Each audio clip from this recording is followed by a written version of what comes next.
ನೀವು ನೋಡ್ರಿ ಅಲ್ವಾ. ಸೊ ಆ ನಾಗರೋಳೆ ಮತ್ತು ಹುಣಸೂರು ರೋಡಲ್ಲಿ ನಾವು ಬಂದರೆ ಸೊ ನಾವು ಟಿಬೆಟನ್ ಕ್ಯಾಂಪ್ಗೆ ಎಂಟ್ರಿ ಆಗ್ತಾ ಹೋಗ್ತೀವಿ.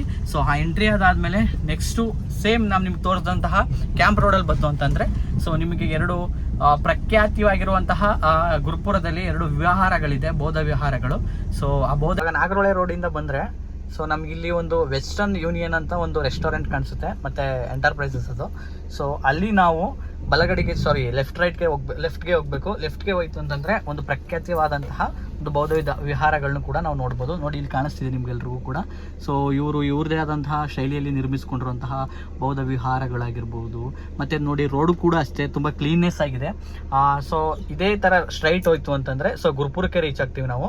ಸೊ ಇಲ್ಲಿ ಬಂದರೆ ಸೊ ಈ ರೋಡಲ್ಲಿ ನಾವು ಗೌತಮ ಬುದ್ಧ ಇರುವಂತಹ ವಿಹಾರ, ಸೊ ಇವ್ರು ನಿರ್ಮಿಸ್ಕೊಂಡಿರುವಂತಹದ್ದು ಒಂದು ವಿಹಾರಗಳಿಗೆ ನಾವು ಹೋಗ್ಬೋದು. ಸೊ ನೋಡಿ ಅದೇ ರೋಡಲ್ಲಿ ನಾವು ನೇರವಾಗಿ ಬಂದರೆ ಸೊ ನಮಗಿಲ್ಲಿ ಬುದ್ಧಮೇಧ್ ದೇವಸ್ಥಾನ ಅಂತ ಒಂದು ಬೋರ್ಡ್ ಕಾಣಿಸುತ್ತೆ. ಸೊ ಈ ಬೋರ್ಡಿಂದ ನಾವು ಒಳಗಡೆ ಹೋದರೆ ಆ ಗೇಟಿಂದ ಪಾಸ್ ಮಾಡಿದ್ರೆ ಸೊ ನಮಗೆ ಅಲ್ಲಿ ಮೊದಲನೇ ಆದಂತಹ ಒಂದು ಬೌದ್ಧ ವಿಹಾರ ಸಿಗ್ತಾ ಹೋಗುತ್ತೆ. ಸೊ ಆ ವಿಹಾರಕ್ಕೆ ಹೋಗೋಣ ಚಲೋ. ಸೊ ನಾವು ಹೇಳಿದ್ವಿ ಆ ರೋಡಿಂದ ಸ್ಟ್ರೈಟ್ ಬಂತು ಅಂತಂದರೆ ಸೊ ಇಲ್ಲಿ ಒಂದು ಪಾರ್ಕಿಂಗ್ ಇದೆ. ಸೊ ಈ ಪಾರ್ಕಿಂಗ್ ವ್ಯವಸ್ಥೆಗಳಲ್ಲಿ ಎಲ್ಲ ಥರದ ಪಾರ್ಕಿಂಗ್ ವ್ಯವಸ್ಥೆಗಳನ್ನು ಕೂಡ ಮಾಡಿದ್ದಾರೆ. ಸೊ ನೋಡಿ ಇಲ್ಲಿ ನಾನು ಕಾರನ್ನ ಪಾರ್ಕ್ ಮಾಡಿದ್ದೀನಿ. ಸೊ ಅದಾದಮೇಲೆ ನಮ್ಗೆ ಸಿಗುವಂಥದ್ದೇ ಒಂದು ನೋಡಿ ಕಾಣಿಸ್ತಿದೆಯಾ, ಸುಂದರವಾದಂತಹ ಒಂದು ಬೌದ್ಧ ವಿಹಾರ ಅಂತಲೇ ಕರೀಬಹುದು. ಸೊ ಇವರು ತಮ್ಮದೇ ಆದಂತಹ ಶೈಲಿಗಳಲ್ಲಿ ಇದನ್ನು ನಿರ್ಮಿಸ್ಕೊಂಡಿದ್ದಾರೆ. ಸೊ ನಾವೀಗ ಬೌದ್ಧ ಮಂದಿರದೊಳಗೆ ಬಂದಿದ್ದೀವಿ. ಈ ಬೌದ್ಧ ಮಂದಿರದಲ್ಲಿ ಏನು ಬೌದ್ಧ ಸನ್ಯಾಸಿಗಳಿರ್ತಾರೆ ಅವರು ತಮ್ಮ ವಿದ್ಯಾಭ್ಯಾಸಗಳನ್ನ ಅಥವಾ ವಿದ್ಯಾಭ್ಯಾಸದ ಚಟುವಟಿಕೆಗಳನ್ನ ಈ ಒಂದು ಬೌದ್ಧ ಮಂದಿರದಲ್ಲಿ ಮಾಡ್ತಾರೆ. ಸೊ ನಿಮಗೆಲ್ಲ ಕಾಣಿಸ್ತಿರ್ಬೋದು ಕಾರ್ಪೆಟ್ಸ್ಗಳು. ಸೊ ಅವ್ರು ಈವ್ನಿಂಗ್ಸು ಅಥವಾ ಮಾರ್ನಿಂಗ್ಸ್ಗಳಲ್ಲಿ ಬಂದು ತಮ್ಮ ವಿದ್ಯಾಭ್ಯಾಸಗಳಿಗೆ ಸಂಬಂಧಪಟ್ಟಂಗೆ ವಿದ್ಯಾಭ್ಯಾಸಗಳನ್ನ ಮಾಡ್ತಾರೆ. ಸೊ ಅದು ಇಲ್ಲಿ ಏನು ಕಾಣಿಸ್ತಿದೆಯಲ್ಲ ಅದು ಗೌತಮ ಬುದ್ಧನ ಸಂಬಂಧಪಟ್ಟಂಗೆ ವಿಗ್ರಹ. ಬನ್ನಿ ನೋಡೋಣ. ಸೊ ನಿಮಗೇನಿಗೆ ಕಾಣಿಸ್ತಿದೆ ಅಂತದ್ದು ಗೌತಮ ಬುದ್ಧನ ವಿಗ್ರಹಗಳು ಮತ್ತು ತನ್ನ ಅನುಯಾಯಿಗಳ ವಿಗ್ರಹಗಳನ್ನ ಕೂಡ ಅವರು ಅಲ್ಲಿ ಹಾಕ್ಕೊಂಡಿದ್ದಾರೆ. ಸೊ ಈ ವಿಗ್ರಹಗಳು ಏನು ಪ್ರವಾಸಿಗರು ಬರ್ತಾರೆ, ಸೊ ಆ ಪ್ರವಾಸಿಗರು ಬಂದಂಥ ಕಾಲದಲ್ಲಿ ಬೌದ್ಧ ಮಂಟಪದಲ್ಲೇ ಸೊ ಒಂದು ಸೌಲಭ್ಯ ಸಿಗಲಿ ಅಂತೇಳಿ ಈ ಒಂದು ಮಂಟಪಗಳನ್ನ ಅವರು ಅಳವಡಿಸ್ಕೊಂಡಿದ್ದಾರೆ. ಸೊ ಆ ಕಡೆ ಏನಿದೆ ಸೊ ಆ ಕಡೆ ಕೂಡ ಇದೇ ಥರದ ಸೇಮು ಒಂದು ಬೌದ್ಧ ವಿಗ್ರಹಗಳಿದೆ. ಸೊ ಅದು ಟೈಮಿಂಗ್ಸಲ್ಲಿ ಮಾತ್ರ ಓಪನ್ ಆಗುತ್ತೆ. ಸೊ ಈವ್ನಿಂಗ್ ಅಥವಾ ಮಾರ್ನಿಂಗ್ ಓಪನ್ಸ್ ಇರುತ್ತೆ. ಸೊ ನೋಡ್ಬೋದು ನೀವು ಇವಾಗ ಅವ್ರು ಕಾಣಿಸ್ತಿರುವಂತಹ ಅವ್ರದ್ದೇ ಆದಂಥ ಯೂನಿವರ್ಸಿಟಿ ಇದೆ. ಸೊ ಯೂನಿವರ್ಸಿಟಿಲಿ ಒಂದು ಗ್ರ್ಯಾಜುಯೇಷನ್ಸ್ ನಡೆಸಿದ್ದಾರೆ ಮತ್ತು ಟೆಕ್ನಾಲಿಕಲ್ ಸಂಬಂಧಪಟ್ಟಂಗೂ ಕೂಡ ಗ್ರ್ಯಾಜುಯೇಟರ್ ಇದ್ದಾರೆ ಅಂತ ಒಂದು ಮಾಹಿತಿ ಇದೆ.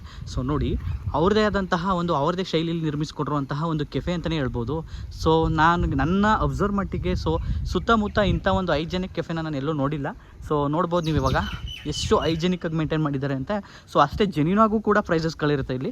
ಸೊ ನೋಡ್ಬೋದು ತಮ್ಮದೇ ಆದಂತಹ ಒಂದು ಹಸಿ ಕಸ ಒಣ ಕಸ ಅನ್ನೋ ಒಂದು ಡಿಫ್ರೆನ್ಸ್ ಬಿಟ್ವೀನ್ಸ್ಗಳನ್ನ ಹಾಕ್ಕೊಂಡು ಅವರದೇ ಆದಂತಹ ಒಂದು ಡಸ್ಟ್ಬಿನ್ಸ್ ವ್ಯವಸ್ಥೆಗಳನ್ನ ಮಾಡ್ಕೊಂಡಿದ್ದಾರೆ. ಕ್ಲೀನೆಸ್ ವ್ಯವಸ್ಥೆಗಳು ನೋಡಿರ್ಬೋದು. ಸೊ ನೀವೇನಾದರೂ ಬೌದ್ಧ ಮಂದಿರ 1ಕ್ಕೆ ಬಂದಾಗ ಸೊ ಇಲ್ಲಿಗೆ ಬಂದು ಜಸ್ಟ್ ವಿಸಿಟ್ ಮಾಡಿ. ಅದೇ ತರಹ ನಾನು ಏನಿದ್ರು ಪ್ರಮೋಷನ್ಸ್ ಮಾಡ್ತಾಯಿಲ್ಲ, ಜಸ್ಟ್ ಯಾವ ಥರ ಹೈಜೆನಿಕ್ ಆಗಿದೆ ಅಂತ ನಾನು ನಿಮ್ಗೆ ಹೇಳ್ತಾ ಹೋಗ್ತೀನಿ. ಸೊ ನೋಡಿ, ಸೊ ನೋಡ್ಬೋದು